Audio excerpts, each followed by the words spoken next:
Saga Dawa is the name of the fourth month of Tibetan lunar calendar.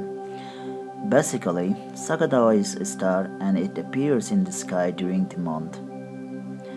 Tibetan and Himalayan Buddhists start to celebrate the Saga Dawa Festival, the most auspicious and significant time of the year.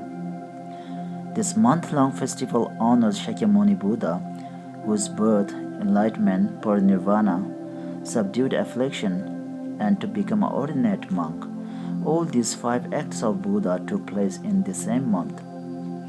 It is observed for the entire month by strictly alienating oneself to the Lord Buddha's spiritual teachings.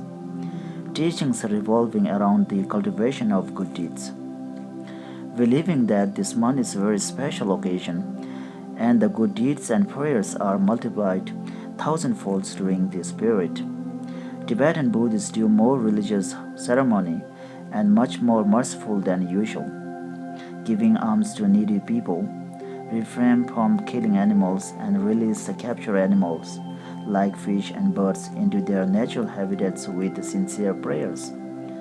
During this festival, you will witness huge number of Himalayan Buddhists doing prostration and circumambulation around the temples or monasteries, offering lamps, reciting mantras, and engaging many other virtuous activities, making it the month of merit.